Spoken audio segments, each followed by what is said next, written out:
Big win, Don Wilson here for Top MMA News here at Joslin MMA with basically a Canadian legend in MMA, Jeff Joslin. Jeff, let's before we get into all the whole slammer and the hammer thing, let's a recent thing that's come out. Gary Goodrich, admitted to repeated concussions, the reason why he left the sport. Something that you're familiar with, but you left before it really affected your career. Can you talk to us a little bit about that? Yeah, concussions, kind of began when I was a young kid. I was 12 years old, and I had a one or two in hockey, which is a kind of common injury in hockey. And that just progressed, a lifetime of combat sports and contact sports, just accumulation over the years. Eventually, my last concussion when I was training to fight Chris Lytle in the UFC 73, I believe. I just took a little bump in training, once in the daytime, once at night, nothing too big, but the brain kind of said, okay, Jeff, that's enough, and I couldn't even exercise for a year and a half after that. So when I got better, with the business and my family to think about, it was kind of it was a tough decision, but I'm glad I made the decision to stop fighting.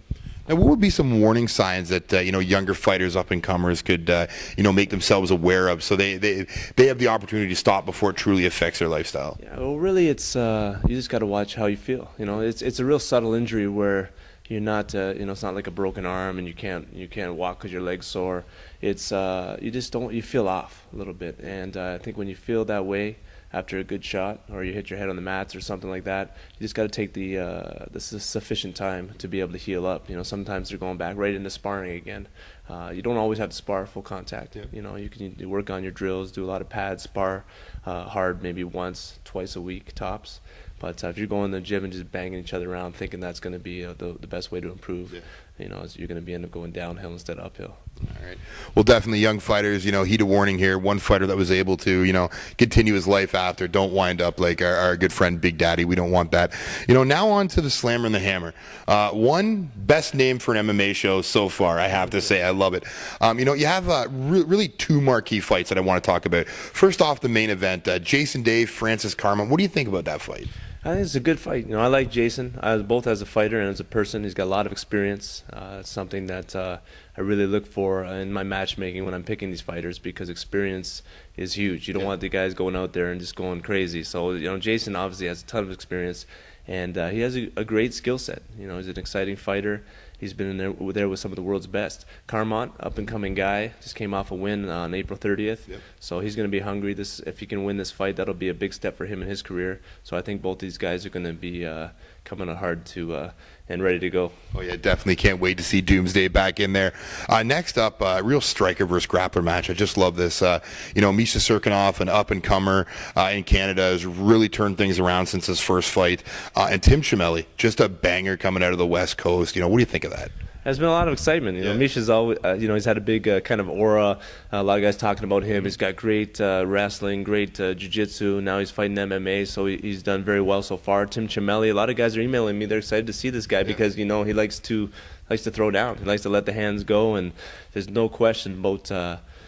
I think this fight is going to be very, very exciting from start to finish. Who's going to come out on top? That's the reason we fight. So I'm looking forward to checking it out myself. All right. Well, why don't you just give the fans little details on where they can see it, where they can pick up tickets and all that?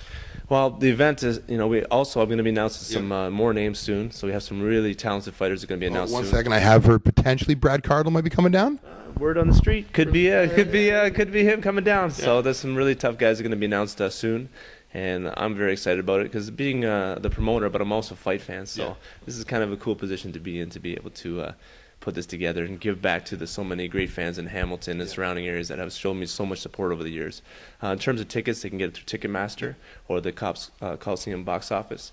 They can also enter for a chance to win free tickets at slammerandthehammer.com. So, lots of things on the go.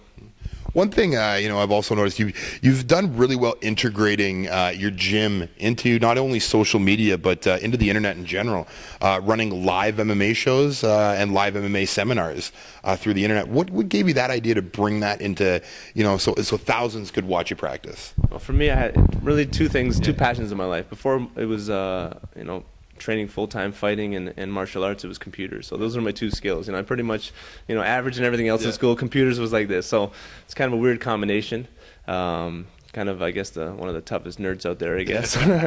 But it's kind of paid off for me because when I couldn't fight, I had to figure out what do I want to do. So I started developing and learning more in terms of the social media stuff, and just having a lot of fun. It's amazing that with my train at home product, MMA Quick Start, I've been able to teach people in England and teach people in India, and it's amazing to have them say to me that they're smacking their partners more around and sparring without even having never met the guy. They're just learning from my videos. So it's been a lot of fun for me.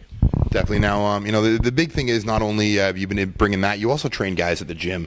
This has been Jim's just celebrated its 45th year anniversary.